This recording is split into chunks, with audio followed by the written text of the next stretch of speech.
Hello, welcome to the Summit League Men's Basketball Coaches Show, our preview of the upcoming season. Tom Neiman along with Brad Newitt. Great to have you with us here. We have interviews with all the head coaches and a player from each team coming up because we're not too far from getting this thing going in the 2021-22 season. Brad. Yeah, this is always a terrific time of the year.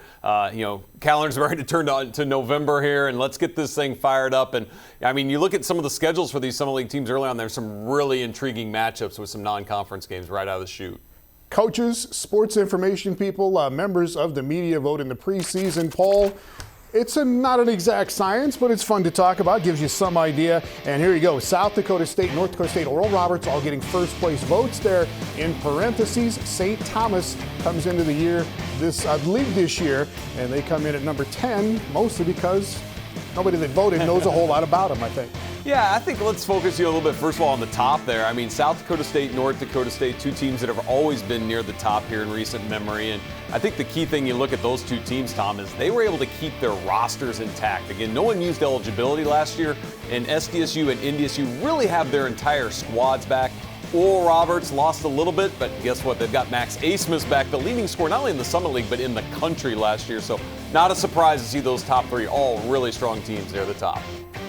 All right, let's start the previews with St. Thomas. Located in St. Paul, Minnesota, the Tommies make the jump this year from Division III to Division I. They've won two Division III national championships in 2011 and 2016. Great success and tradition, but this is going to be a different animal for St. Thomas. It sure will. You know, really no school in the history of the NCAA has made this kind of jump from D3 all the way up to D1, so it's a huge transition. Obviously, the competitive level they're moving up is going to be a big change for them, but this is a D3 team, or program, I should say, that has had tons of success. They've won 80% of their games the last 10 years. If there's a school that can make this happen, St. Thomas is it. Johnny Tower has been the head coach there for 11 years now. Here's David Brown with the Tommies head coach. Joined now by University of St. Thomas men's basketball coach Johnny Tower, and we are finally on the cusp of your first Division I basketball season. How does that sound to you? Yeah, it's incredibly exciting. So much of the work that's gone in the last 18 months by our staff and administration, I think, is culminating in this. And, you know, we're excited. Our opener November 9th at Chicago State and all the practices that have gone into that. And we know this is going to be a lot of growth, a lot of learning, but just love working with these guys, and they're so excited to get a chance to be back on the court competing. Obviously, you had a lot of success at Division III. You won a couple of national championships. Does your style of play from those D3 teams, even as recently as last season, does that translate to D1, or do you have to modify things a little bit? I think this year is going to be a huge learning curve for all of us in terms of what works, what doesn't, and obviously the size and the speed and the strength of the athletes is going to be a difference as we're making this jump. But I do think there's a place, when you look at basketball, the beautiful thing about it is there's a lot of ways to play it. And at the end of the day, on offense, can you get five guys working together and take care of the ball for great shots? And on defense, can you be stout and resolute and try to make it tough on the other team? And so that's not going to change. The level of player we're going against is changing, and we recognize that. So are we going to have the same stats we've had for the last 15 years? Probably not, quite frankly, but I think the style that we play and more important than the style, the things that we value and the types of players we recruit, I think those will absolutely translate over time. I know I and the staff were incredibly grateful, but also excited for these guys to get this opportunity. That, you know, guys like Ryan Lindbergh and Bert Hedstrom turned down really great job opportunities to come back for a fifth year and go to graduate school. Those are the kind of things that, to me, tell us that there's something special going on, regardless of the wins and losses. You mentioned a couple of guys already in Ryan and Bird. Who are some of the other returners you're going to be relying on this season? Yeah, I mean, Ryan and Bird in their fifth year really have started. This will be their fifth year starting for all intents and purposes. Anders Nelson, who was the National Freshman of the Year in Division III, and Riley Miller, who was an All-American last year. I think those four, kind of a core four in terms of our perimeter and just their knowledge of the game, having been through so much, certain things that you can't teach people, right? You just got to go through those battles on the court. And so I think those four guys certainly will be guys that we lean on, not just for their talent, but also their leadership and also their experience and wisdom to help mentor some of the other guys along. You've mentioned obviously a lot of the long term, and I think that's probably the right approach for this season. But as far as short term on the court, what are realistic expectations for this first Division I team? Yeah, I have no clue.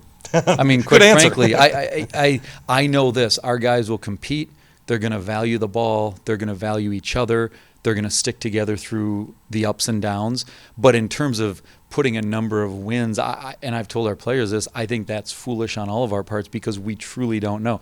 I think we're going to learn a lot. I think the way we're going to judge success, some of it certainly will be the scoreboard, and that can be wins and losses. That can be progress over the course of a season. But I think a lot of it will be more stylistic when people watch us play.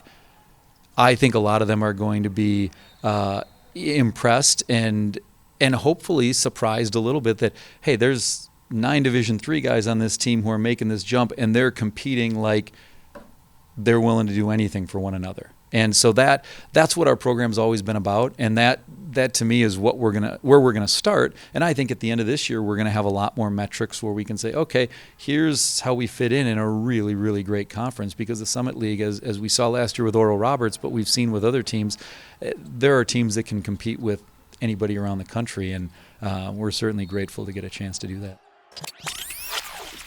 Well, I think laying that foundation is so important. I think Coach Sauer has a great approach to that. Now the question is, in the years to come, can he get the talent level up to where he can then compete in the Summit League? I think they will be able to. They've got a great campus, great location there in Minneapolis, St. Paul area. And I think St. Thomas is going to be a terrific addition to the Summit League. Absolutely. Here is Riley Miller, who is going into his 4th season in college basketball, his first in the Summit League. I think D3 to D1, yeah, it's a change, but as far as our principles goes, we're staying the same way, we're playing the same way. A lot of the guys came back, and I just really enjoy this team. And it's definitely different. We were always the hunted team. Nobody really liked us, but because we were beating up on them. But I think now it's going to be interesting. We're going to be underdogs. So I think every game we're just going to go in with a good attitude and try and just get better each and every day. Being a shooter, like the 3-point line's the same, the hoop's the same, all that stuff, 10 feet. So I'm still going to shoot. Might be a little harder to get some shots off, but I'm just going to try and be me and continue to shoot threes well. They played 7 games in the February and March last year. Miller shot 62% on threes in those games. They've got some skilled players. They do. They've got some guys that can put the ball in the hole. The question is, like he mentioned there, can you get that same shot against a Division I defensive athlete? We'll see. Going to be fun to watch. All right, how about Denver? The Pioneers came into the league in 2013. Their best finish has been 8-6. They finished 3rd back in 2018. But beautiful campus, great city like St. Paul. They've had great players there. What's going on in Denver? I think some of it's just been some instability in the coaching. They've had some different head coaches. And I think the thing is, I look too, those coaches have all played with different styles and then recruited different style athletes to their programs. And so just a little bit of there of not having some of that. And another new coach this year. Let's see if Denver can kind of get back on track, because I do think they've got a ton of great potential to be a great player and a great great member in this conference too. Here is Jay Olson with new head coach Jeff Wilbrant. Well, Coach, you're one of the new voices in the Summit League this year as you take over this Denver program, which has fallen on some hard times here of late, and it's your charge to try and get things corrected. And so let's talk a little bit about you and just your background as a coach, a long and decorated career as an assistant, and now getting your first chance at the collegiate level to be a head coach. And how do you feel about that opportunity, and what excites you most about it? I'm really excited about the opportunity here at Denver. The last 5 seasons, I had the opportunity to work at Stanford University, was affiliated with a great academic institution there, got to recruit and work with on a daily basis high character young men, high integrity young men. They wanted to be great teammates. They wanted to be great brothers, great sons. And it was a culture that I was really comfortable in. And it was a culture that I thought I could build here at the University of Denver. And here at Denver, I'm representing a very prestigious academic institution. Our recruiting really has gone very, very well. I've been able to attract those types of young men to our program, guys that not only fit our basketball style of play, but fit our culture. There's a lot of personnel turnover from last year. I think it's 9 new guys that you've got on this roster. Right. And so you're really starting fresh in a lot of ways. How ready are you to go, and how much further would you be comfortable in getting before the start of this season? It'd be nice to have a little more time, but we have what everybody else has. And we brought in 9 new players, as you mentioned, but even the 4 remaining scholarship players and 2 walk-ons who remain with the program, everything was new. So essentially like having a brand new team. We were able to play with everybody but 2 of our international kids this summer. So we had 8 weeks together with them, and we had 3 goals in the summertime, and one was to introduce our half-court offense, to begin building our half-court defense, and something which is really important, implementing our culture and begin building our chemistry and our camaraderie within the group. So it was a very productive summer for those 3 reasons. I think we accomplished those goals. And now 2 of our international players who weren't with us over the summer are with us now. And, you're putting in a brand new program, and it takes time. I'm a very detail-oriented guy. I spend a lot of time, and our staff does, with planning and preparation and organization. And we know how many weeks we have and what we have to implement in each week. But the guys are doing a good job. They're digesting a lot of the information. To make it a little more difficult, 6 of our players have never played a Division I game. So we have 5 incoming freshmen and a junior college transfer. So I think the expectations, the speed of the game, the culture, the standards, all of those things are new, especially to those 6 players. How do you think you guys fit in to what the Summit League has to offer at this point in time? We have an extremely competitive conference. We have a well-coached conference. I think, unfortunately for us, in a lot of ways, that the top 4 teams or so return a lot of the team that they had in place last season. So I think the conference will be even stronger this year. We've got our work cut out for us. It's one we're looking forward to. We know that we've got a difficult game every time we go out in conference play. Yeah, certainly no question. Denver's got a long road ahead of them. I think Coach Wolverine, great perspective there. This is all about building and building probably more for the future. This is going to be a year where it's going to be a lot of him just teaching and getting his guys to buy into what he wants to try to do as a coach. Jace Townsend transferred to San Diego. Robert Jones went to Iowa State, 2 of their best players from last year gone. But KJ Hunt is one of the new guys, a 5th-year junior who's been at Central Florida, McNeese, Morehead State in Kentucky, and now to Denver. I can honestly say, for us to be so brand new and new to each other, it's like we played with each other for 4 years already. You can tell, if you come to our practices, you can tell it's a care factor for each and every one of us. And we just gel so well off the court, and that translates on the court as well. We understand that it's not a me thing, it's a team thing. So understanding, if we can hold each other accountable we can take constructive criticism and hold each other accountable without anyone feeling as if we're attacking one another, because we know it's that the next person cares for me, And I feel like it's a great component to being successful, because if one of your best players is able to take coaching from another player, then man, you can go a long way. And that's talking from experience.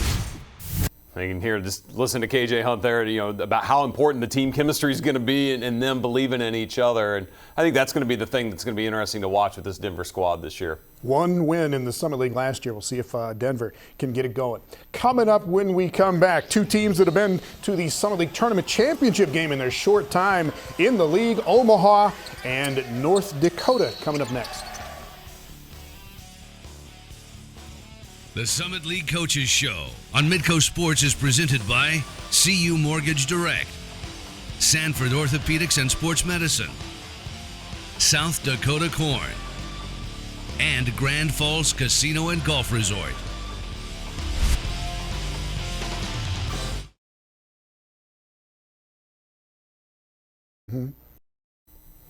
Welcome back to the Summit League Men's Basketball Coaches Show. And Omaha is picked 8th in the 10-team league this year. The Mavs were in the Summit League Tournament Championship game not too long ago in 2017 and 2019, but only 5 total wins last year, and they had a good roster. What's going on in Omaha? Well, don't read too much into last year. I think with a lot of these teams, a lot of things happened with COVID. Yeah. Guys had to sit, and I think Omaha was certainly bit by that a little bit. And the other thing, too, is Omaha always has, I think, a challenging non-conference and a time where they have to be on the road a lot. A little bit with their facility in the hockey arena last year. They weren't able to play at home for about 3 straight weeks. So you got a lot of those factors. I do expect the Mavs to bounce back, but it's going to be with a lot of new faces. Yeah, curling takes over Baxter Arena once in a while. Kicks the basketball team out of there. But here is Omaha head coach Darren Hansen.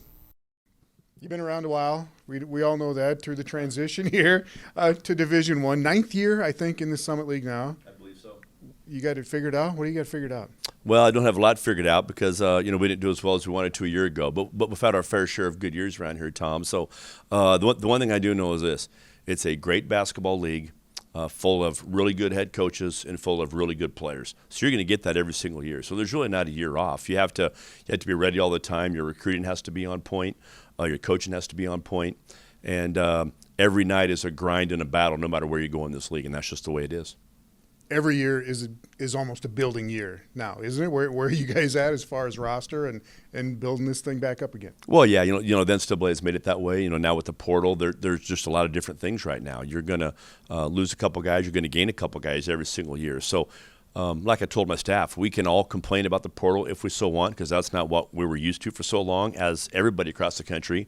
But that's the cards we've been dealt. So let's now take that and use it to our advantage. So we feel really good about a couple of guys that we got off of the portal. So we have to use it to your advantage, and I think we did that. Yeah, a couple guys coming home to Omaha. Who are these guys? Well, yeah, Isaiah Poor Bear Chandler, from Omaha Central High School, had a great career there.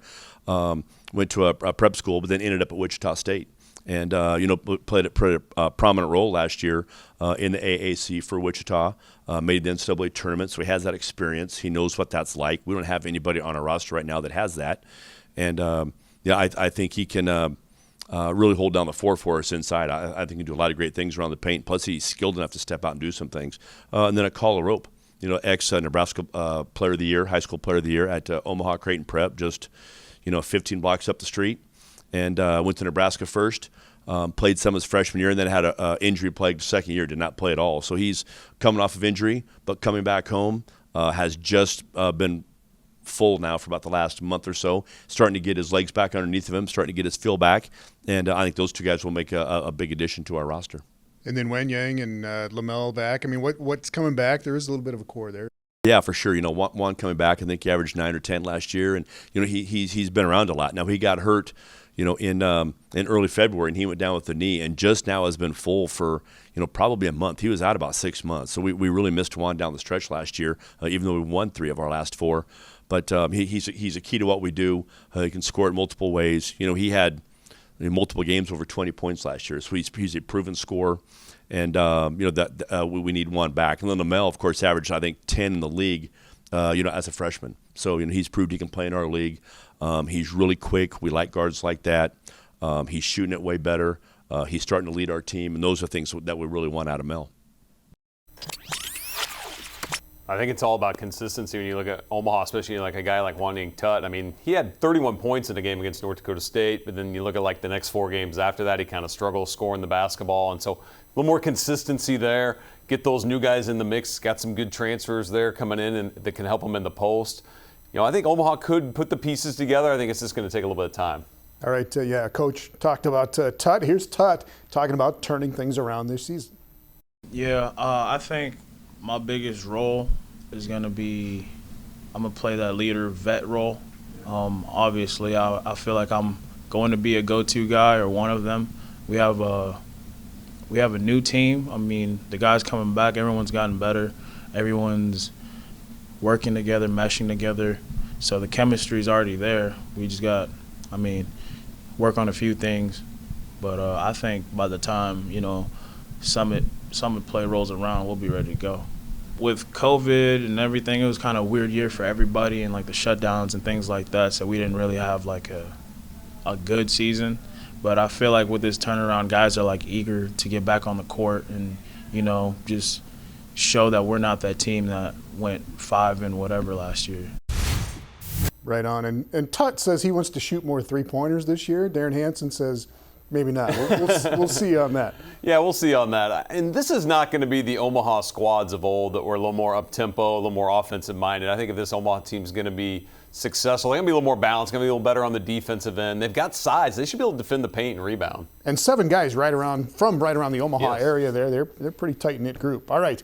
North Dakota is up next in their second year in the Summer League, and back in 2019-20 went all the way to the Summer League Tournament Championship. We remember that. They were 8-8 in the Summer League last year. Bradley out in the first round of the tournament to Oral Roberts, who went on, obviously. But another team in North Dakota dealing with some churn in the roster. Yeah, I mean, I think really got hurt by, the transfer portal and just some guys deciding to leave and to go to some other places. And I think when you look at North Dakota team last year, they kind of struggled at times with consistency on the offensive end. They lose a lot on the offensive end due to some of that. Philip Robracha, the most notable, going to go play at Iowa now. And it's tough to replace guys of that caliber. I think it's going to be a little bit more of a rebuilding year for UND. Here is Alex Heinert with UND head coach Paul Sather. Paul, let's talk about the offseason. You and the staff had a busy job of trying to rebuild this team, which finished 5th a year ago. How did you go about that process this past year? Yeah, a few roster spots to fill. Luckily and fortunately, we were able to get, still kind of in that dead period, be able to recruit a couple junior college transfers. We were able to get, some high school kids. So we were able to fill. I mean, we got 8 new scholarship guys in and a walk-on. So our roster's a little bit different than even what it was a year ago. You mentioned some of the new guys. You do bring back 5 returners who were a key part in your success a season ago. How big was it to retain the likes of Ben Supanoam and Ethan Igbanago and Mitchell Suker, etc.? How big is that for this Well, team? yeah, and all of them. A guy like Brady Danielson who had some significant ankle damage last season that he had repaired. So, I mean, without question, the 5 returning guys, they've all started games. They've all played heavy minutes. They've all started games. I think their roles. I think we had an all-league guy in Phillip that went to Iowa. We had a freshman of the year in Tyree that is no longer with us. So it's those guys kind of having to replace the guys we left. And we've got 5 guys back. I love what they're saying. I love the message that they're sending our new guys. So I think it's been an awesome summer, a great fall, and we're excited about getting going with this group. I'm sure that group has made an impact on the new guys trying to find the identity of this team. Because you think about Paul Sather coach teams, it's defense, it's togetherness, it's rebounding, etc. What have you seen in terms of the identity building of this group so far here in the early stages this fall? It's an unselfish group. It's a group that can really space the floor and shoot the ball well. We're really trying to develop kind of our inside presence. Because at the end of the day, I don't care what league you're playing in, you need to have that inside presence where you can score, where you can rebound, where you can defend. And when you lose Phillip, you got to kind of replace that. And I think in a lot of terms, by committee, I think we have. It's a lot to lose, but I think we have by committee. But we need those guys to really step up and on both sides of the floor be a factor. When you look at the fact that there are so many new guys gelling with this group, how important does the non-conference become to try and hit the ground running and get some things figured out before you move into conference play in December? Huge. And the fact that we don't have to travel everywhere to do it helps a lot. Even going to Florida is great because we're going down to play 4 games in Florida, and we're basically down in the same area for all 4 games. So it's not crazy travel schedule. We get down there, we play 4. So I think those opportunities, it's about growing. Like I like to see what we can become. There's a lot of things to work on, but part of that is kind of coming together and really developing roles. And we're still trying to figure those roles out. This is a new group, 9 new faces on this team with some returners as well. Yep. How much have you enjoyed this offseason now, getting to know this new group and getting them ready for the 2021-22 season? I've had a blast, and a lot of it is it's because of the way these guys kind of are built and operate. They show up every day. They like being a team. They like working together. It's fun to kind of see these guys. A lot of them are playing Division I basketball for the first time, but not all of them are playing college basketball for the first time. Like we got guys that have experience, but it's kind of learning what this is going to be about, and that takes time. You can't force that process. You want to have it happen really quick, but at the end of the day, there is a process to this, and we've got to be able to kind of fight through the ups and the downs, and get to where we can be our best team. I think North Dakota's got some solid play at the guard spot. That's not going to be the weaker part of this team. I think inside, those are the concerns I have for UND, losing some of their size. They lost their top 3 rebounders off of last year's team, and this was a team last year that struggled rebounding the ball, so big question marks there. All right, Bentu Panoam is the old guy on the roster. He's the one guy on the team that'll be in his 5th year. Here is Panoam talking about how the Hawks are going to get it done. It's a lot of new guys, but it's not like we're young or anything. We got a few transfers that produced where they were at, so we got a good feel. We're just learning how to play with each other right now and getting comfortable. They're trying a lot of new things, moving guys in a lot of different places, making us uncomfortable, like situation-wise, and just stuff that we're not usually doing and stuff like that. So we're working for sure. There's a little bit of change of style, but same philosophy at the same time. A lot more freedom for guys. This is a fun group to play with. Just play together and have fun. I think that, and we'll do some things if we're having fun. I think Panoam could be an all-league type of guy. He shot over 40% from the three-point line. He is going to be a guy that UND really needs to depend on to be a big-time scorer from the perimeter for him. Coach Sather's going to coach him up. We'll see what happens at North Dakota. Up next, we will go to Kansas City and Macomb and see what is in store for the number 6 and the number 5 teams in the preseason poll.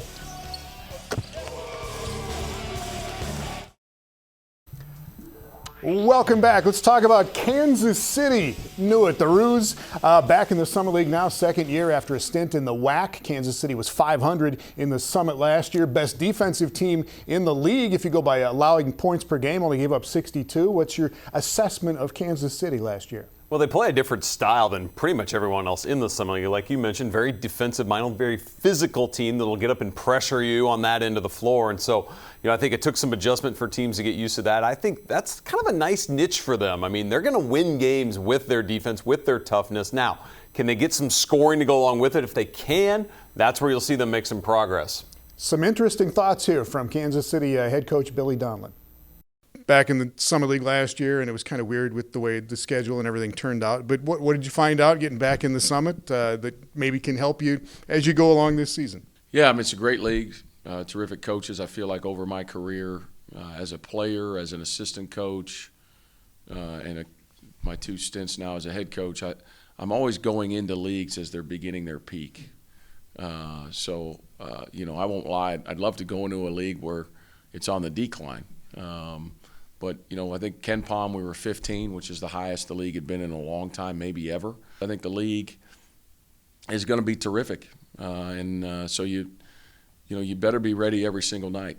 You had a guy go to the SEC. You've had some guys leave, and guys are coming and going. But, I mean, that's the law of the mid-major, and that's the law in college basketball right now, isn't it? Yeah, it is. And we're all trying to adjust it. I think we're with the portal and just the transfer rule now where you can be eligible right away.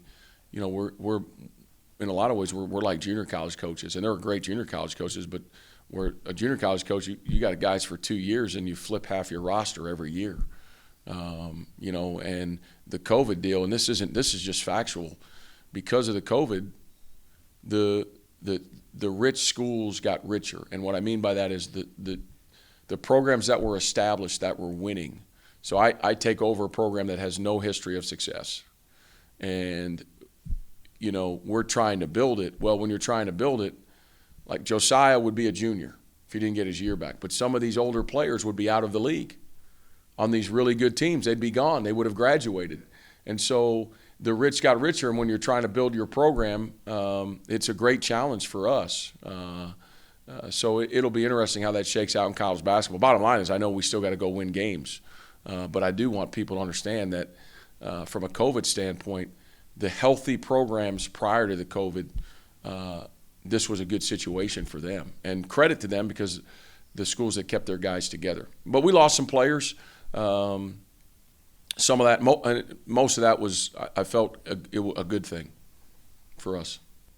And the guys you bring back, Alec, you got Nesbitt coming back, Lamar, you got some players coming back, don't you? Yeah, we added Evan Gilliard, who's won 60 games at New Mexico State, was their starting point guard, and we competed against him 2 years ago. So his ability to win, he's been a double-figure scorer at the Division I level. I think he averaged 13 a game one of his years at New Mexico State. And obviously Arkell has played on a championship team at UMBC. He was on the team that beat Virginia in the 16-1 game, the famous 16-1 game.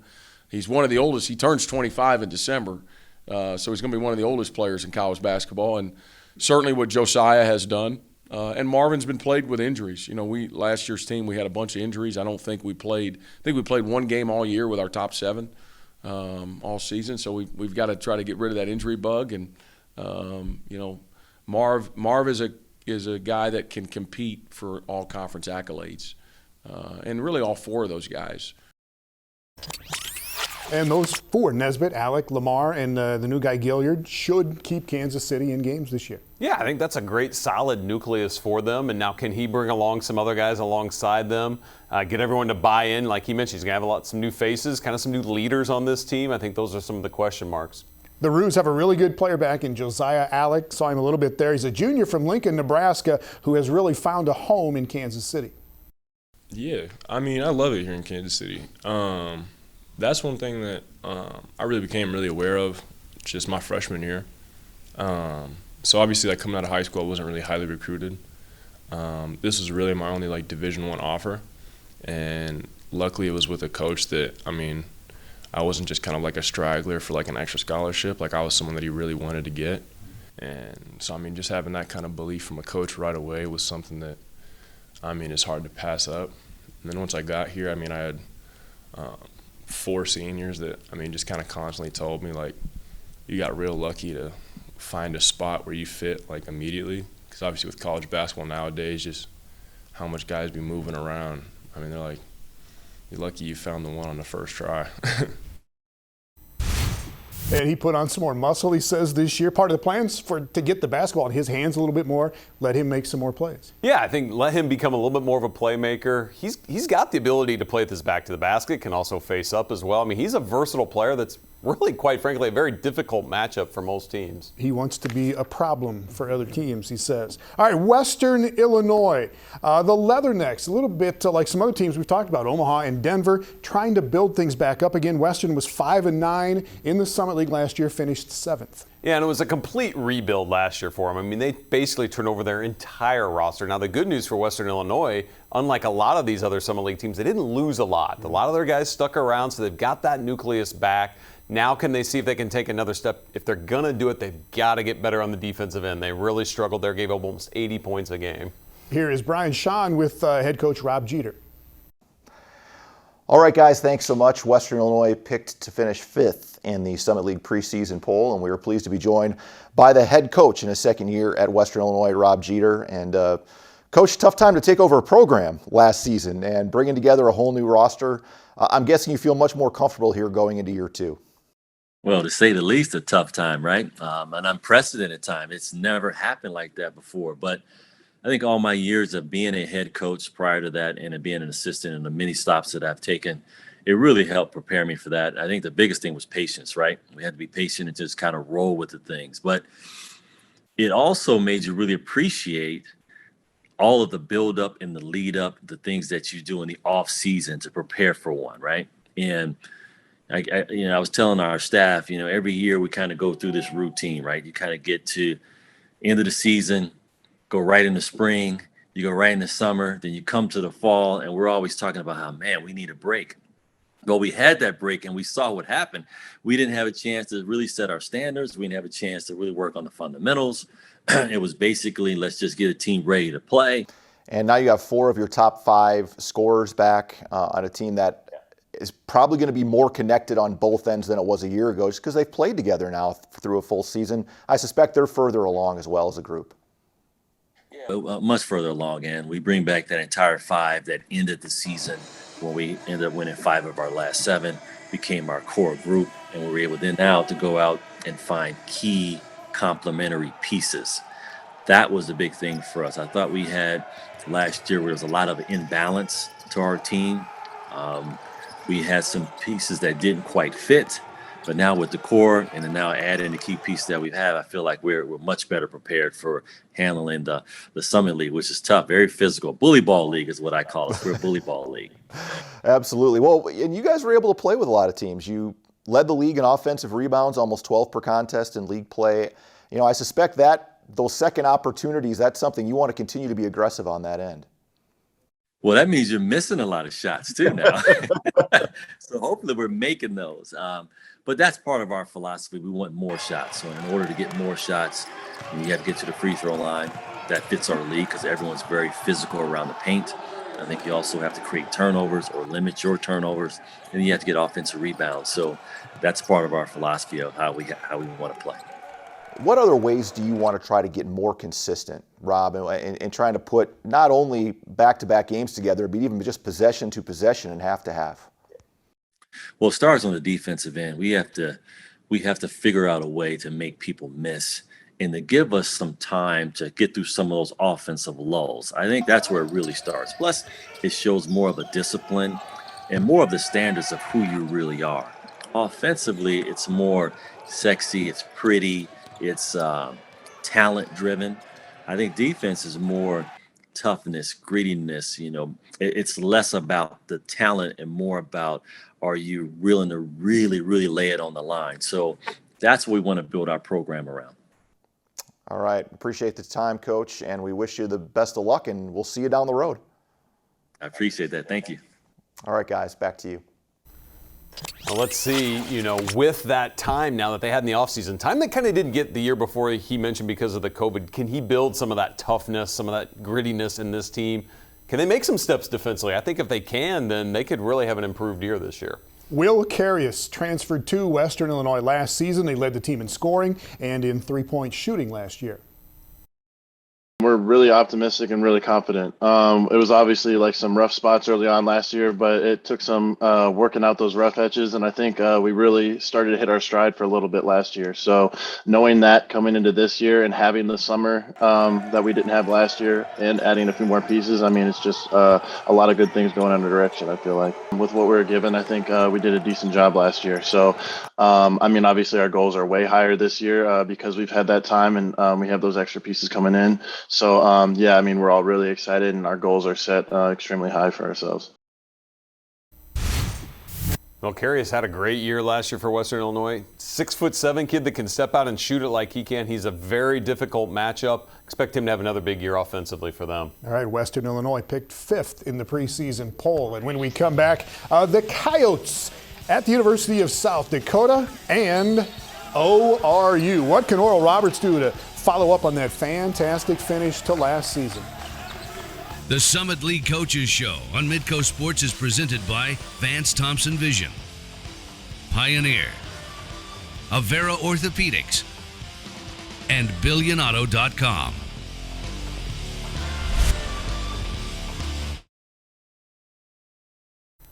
Welcome back. We get into the top 4 in the Summit League men's basketball preseason poll, and we start with South Dakota. And you remember a couple years ago when they got hit so hard by graduation, nobody knew what was going to happen, but they came back last year with Stanley Amude and A.J. Plitzewhite and went 11-4 and finished 2nd in the league. Yeah, I mean, those two guys carried them. I mean, together they averaged over 40 points a game, Yeah. So it was a ton of their scoring, their leadership.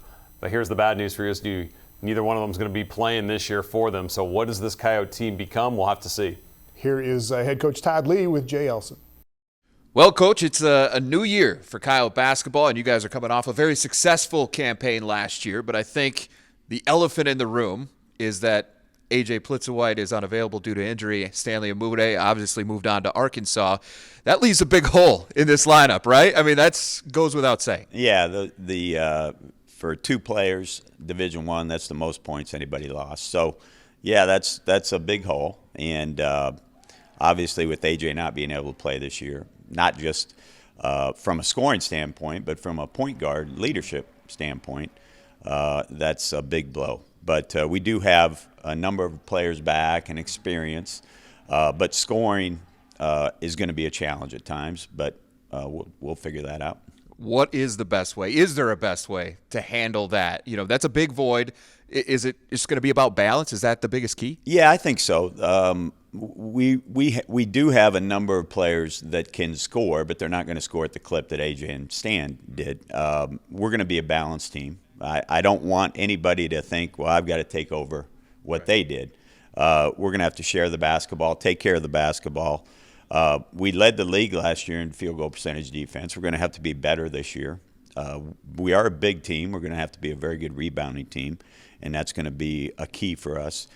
We do have a number of players that can post up, and as you know, Jay, we like to post up. We'll post up 1 through 5, sure. If we have matchups we like. So we've got to figure that out offensively, but the big key is we're going to have to be the best defensive team in the league. We're going to have to rebound the ball. We're going to have to be the toughest team in the league, and we're going to be a balanced team. The good news is, as you said, that was kind of your calling card last year. A lot of those things you just mentioned. Does the system change at all given the personnel, or do we just adapt and move? We tweak the system, but it's the same. I mean, our opponents know it. Our the Summit League knows it. Anybody who's been coached against us for 3 years, we'll run the same out-of-bounds plays. We'll run the same side out-of-bounds plays. We'll run the same offense. We tweak it a little bit depending on personnel, but that's about it. one of the biggest additions that you had is a guy that you're already familiar with, and that's something rare that you can say. And Hunter Goodrick is back, and certainly helps fill that void. Maybe not necessarily to the volume that you need offensively, but at the same time, he brings a lot back, and a guy that's familiar with said system. Yes, and he's put on about 20 pounds, and his greatest asset is how hard he plays and how tough he is. And now he's more skilled. He's not going to score the ball at the 4 like Stan did, but he brings some other things, defensively, rebounding, offensive rebounding, toughness, intensity, and it is great to have him back. You know, we were communicating with him in Australia the whole year. He followed us. He watched the games. We would talk to him, and he was just itching to get back. But because of some COVID issues, he couldn't do that.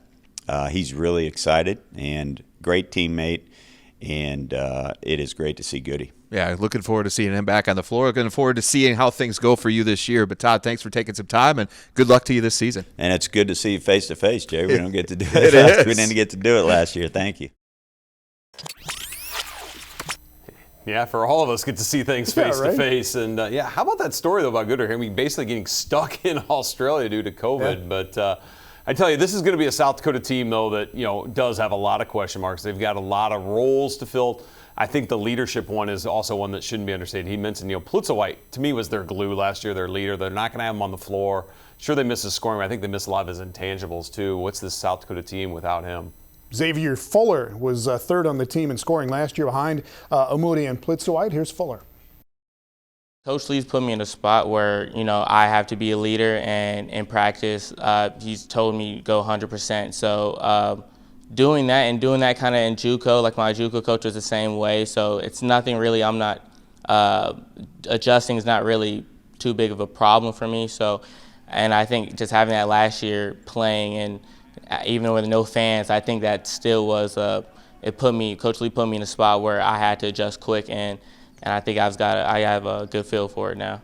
It's really come down to me and my teammates trusting me, and I don't think there's any pressure on me, really. I think, like I said, we look around the group, and there's a bunch of guys that we could collectively come up, and everyone has to level up. That's what Coach says. So I think with the returners that we have and stuff like that, there's no pressure for me. I think in order for me to take that big step, it's just me putting in the work, the reps in practice. So I just got to do what I was doing. So no secret to it. I think certainly Xavier Fuller, a guard that South Dakota needs to elevate his game for them. Mason Archambault, another player. I think those are two guys that can really score the ball well from the perimeter for this USD team, and they're going to need those guys to be consistent offensive players this year. And Coach Lee always kind of finds out a way to manufacture it and get things going. It'll be interesting to see this year for the Coyotes. All right, Oral Roberts, meanwhile, fourth in the regular season in the Summer League last year, but they beat North Dakota, beat South Dakota State, beat North Dakota State in the Summer League tournament. They go to the NCAA tournament, beat Ohio State, beat Florida, and they come within 2 points of Arkansas in the Sweet 16. It was an amazing run. It sure was, and I think those of us that have followed the Summit League for years have been waiting for one of our teams to get into the NCAA tournament and really make some noise because we've sent some great representatives there, and it's tough to win games in the NCAA tournament. Oral Roberts doesn't just win one, they win two, and like you said, an eyelash from winning three of them, and it just speaks. I mean, they were the fourth place team in the Summit League last year, and look at what they were able to do in the postseason. All right, here's head coach Paul Mills with David Brown. Joined by Oral Roberts head coach Paul Mills. Paul, of course, everyone who's a fan of not just the Summit League, but of college basketball in general, knows about what you guys did last season with that impressive run to the Sweet 16. I think we all kind of figured out what it meant in the moment, but since that run, what's been the residual effect in the months since that Sweet 16 run? Well, one, it's over. And I mean, if you're looking at your wedding day videos and your wedding day photos and you're not moving forward, you're probably not going to have a very good marriage. So you're happy you got married, you're happy you had the event, but nobody 6-8 months later is trying to bring the video back up. We picked a date, May 15th of last year, to where we said, we're not talking about this stuff anymore unless somebody else brings it up. So we haven't. I haven't heard any player talk about it. If they did, if our staff did, we have to run. Nobody wants to run. Nobody really enjoys that. So I mean, it's over with. It happened. It was great. We're happy for our institution, happy for the players that they got the experience. Max obviously had a national platform during the spring to showcase his shooting and his athleticism, led the nation in scoring. With you as a head coach and you wanting to coach your players as hard as you can, and I'm sure a guy like Max wanting to be coached as hard as he can be coached, what have you talked about with Max this offseason in terms of elevating his game even higher? Yeah, the best way to lose your players is to not coach. And I can tell you this, the best way to lose your better players is not to coach them. So we've gone through film with Max. We've shared with Max the areas that need to get improved on the basketball court. Off the court, he's gotten 12 pounds bigger, which has allowed him to be faster, which has allowed him to be stronger, have more athleticism. And so from a body standpoint, he's done a good job. Our strength coach, Ashton Mearpole, has been phenomenal. And there are some areas we have to tighten up on the basketball court in order to improve. And he understands that, and it's something that's being worked on a day-by-day basis. In addition to Max, you have several veterans back from that team last season, guys like Kareem Thompson and Carlos Jurgens, Deshang Weaver, Francis Lotsis. What does it mean to have those types of veterans back? Yeah, to have 5 of your top 6 players back, and that group that you just named, those 5 were our best lineup, and it wasn't even close. They were 12 points better offensively, and they were 20 points better defensively. So it was a 32-point difference between that group and any other lineup. So to have DJ and Francis, Carlos, Kareem, Max, to have 5 guys who've been through it and played not only in Summit League tournaments, but NCAA tournaments, and then to be able to add pieces that we did. We added a transfer from Oklahoma who's been in an NCAA tournament, Trey Phipps, added a transfer from Kansas via Vanderbilt and Isaac McBride. And then I think we've done a really good job with the recruiting class, along with some other veterans who had limited minutes last year, but will play more of a role this year. Now, Coach Mills hit on it. Yes, they have most of their team back. Did lose Kevin O'Banner out of the middle, so they're going to miss his size and scoring there. But 2 good guards. He mentioned McBride and Phipps. I think those are, you put them together with Asmus, they might have the 3 best guard, combo there in the Summit League. Those guys can all really shoot it and score. It'd be a tough team to defend for a lot of folks. No kidding. O'Banner went to Texas Tech, but Asmus declared for the NBA draft, decided not to go that route, decided to come back to Oral Roberts. Here's part of that decision. One of the things for me was believing that we could win here again. Coach brought in some guys, some transfers, and guys that'll have the impact on the team. And so that was kind of the factor for me, was just really looking at everything and then making that best decision. But really, I just built a great relationship with the coaches. They believed in me. They still believe in me, and they give me opportunity to come here and have an impact on their program. And so for me, it was NBA or back here. I think it's natural to kind of think about things from last year, but mainly really just focus on this year. It's a new year. What we did last year was great, but it would be even better to do it again. And so for us, it's just about doing everything day in, day out, just getting better every day, continuing to build, teammate chemistry, and just getting better so that, when the end of the year comes, we're in a position that we can do the same thing. I just love Asmus' attitude there, and speaks a ton for what he thinks of Oral Roberts and Coach Mills. It was NBA or coming back to ORU. He honestly, Tom, could have transferred to probably any school in the country, and they would have gladly taken the leading scorer on their roster. But hey, we're lucky in the Summit League. We get to watch him play here again this year. 24.5 points a game last year. He is the preseason player of the year again this year. You never know how far you can go, and Oral Roberts is going to be good again. Up next, the top 2 in the preseason poll. The Bison are back and look as solid as ever. Jackrabbits return everybody on the team that won the regular season last year.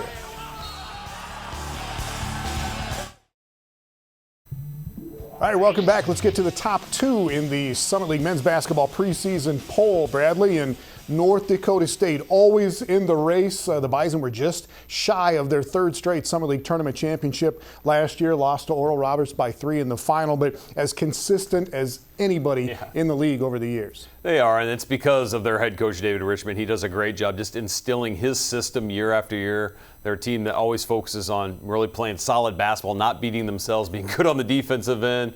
Like to control the tempo a little bit on the offensive end, but I tell you, it's a recipe for success in Fargo. Here is David Richmond with Brian Shawn. All right, here with Dave Richmond, the Bison men, coming off a runner-up finish in the Summit League tournament. And Dave, first of all, I know that was a long time ago, but still for this program and for this team and for the guys that are still back, that was a pretty valuable experience of what they were able to go through last year, really from start to finish with a lot of the adversity you faced. Yeah, I think anytime, Brian, what we were experiencing as a country, not just within our department or our program, that we were able to do something that we love, it took our minds and put it in a place where there was some normalcy, there was some rhythm and routine to our life, and it was certainly different, make no mistake about it. And we were a different team last year, and you saw that. I know it was a challenging non-conference schedule, but you also saw that in a lot of other different ways. But we settled into a great routine, and it was a good finish to an interesting year, make no mistake about it. But we've really stressed to our guys at no point does the word good come into our conversation. We're about great, and we left something out on the table that we're looking forward to getting back to our business this year. To have the amount of experience of the guys that have played in big games and a lot of minutes and kind of know what to expect, I don't want to say has that made your job easier, but has it made it a little bit easier just to have that many guys that have been through the grind that can help these other guys get acclimated to things? You know, I think, Brian, in a weird way, it's probably made my job more challenging. And here's what I'm getting at, and just listening to our staff and talking about it. Like, these guys, after they've been around, for 4 years, 5 years, they become like, sons to you. They become like little brothers to you. And that love grows in a lot of different ways, and you have to be very careful when you're parenting your own kids, when you're coaching your own players, that, my charge this year is still to continue to coach Rocky Cruiser, Tyree Eady, Sam Griesel, all these guys. Yet it can seem a little difficult because they've been there and done it through a lot of experiences. But if I manage this team as a head coach, we're not going to achieve what we need to achieve. We need to go out there every day with the right mindset, with the right purpose to grow and to get better, because we do feel like there is something special at the end of it. But if we just kind of manage things and go about our business, haphazardly, we're never going to get to where we need to get to. And fortunately for me, as the ultimate head coach leader, we've got great leadership in the locker room that understands that as well. Well, the one thing about your team, when you look at it, whether it's in person or on paper, is you guys are long, very long, at almost all your positions. And that is unique and somewhat unusual for a mid-major team in the Summit League to have the kind of size you have. What makes that special or different for you as you try to coach this group? And I think for me specifically, we always haven't set the world on fire offensively at different times and scores and situations. But we've been right where we wanted to be come the end of the season because of what makes us good and what I think is high-level Division I basketball in February and March, and that's being able to defend the ball, that's being able to rebound the ball, and that's being able to take care of the ball. And that length and athleticism, in particular defensively and rebounding the ball, really helps you. It helps you make up for mistakes. It helps you help out one of your teammates if they make a mistake. And you saw it, to be +8 on the glass last year in league is terrific. And that was a big part of our successes down the stretch. All right, Dave. Appreciate the time. We wish you the best, and we'll see you down the road. Appreciate you, Brian. Great to see you. You too.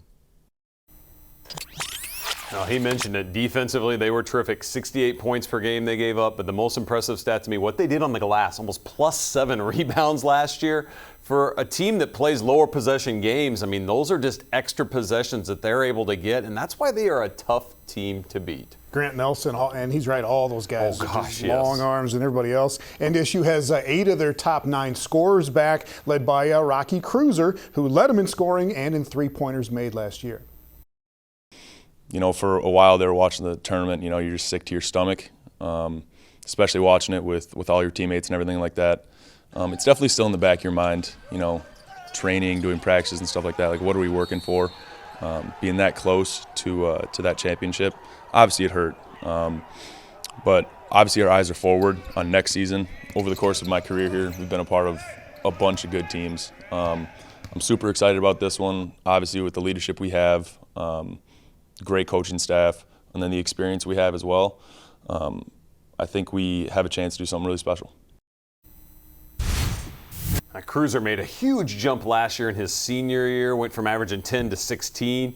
Can he take yet another step this year as a super senior? If so, I think NDSU could be the team to beat. Kept that roster together, and they are going to be tough. And that leaves South Dakota State as the preseason pick to win the Summit League men's basketball regular season championship.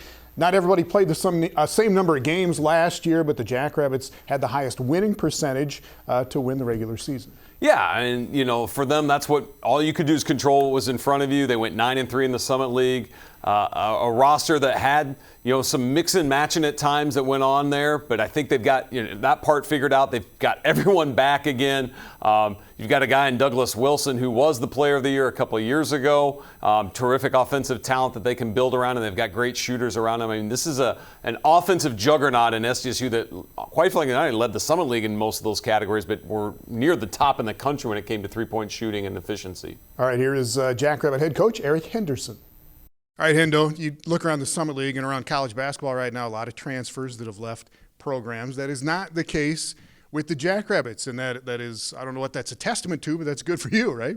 Well, we're certainly excited to have them all back. There's no doubt about that, Tom. But, we have a good group that really like each other, and we're certainly happy that they stuck around at least for another year. 9 guys, I think, that have played a lot of basketball as Jackrabbits, and that's a really good place to start this year, right?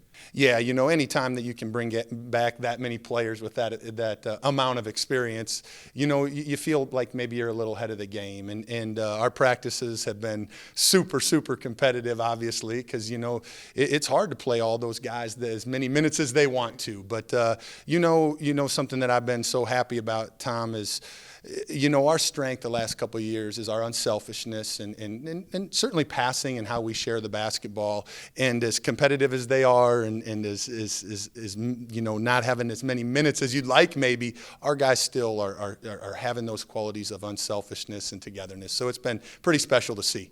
And you even stretch that further with a couple of freshmen that I believe will see some time, right? Zeke Mayo, Broden Lean. Tell us about them. Yeah, we're certainly excited about those new guys, man. They've come in and competed as well. And Zeke, having the ability to score like he does, but also, keep people in front of him defensively and being able to pressure the ball. That was, when you look at our team overall, that's probably one of our weaknesses.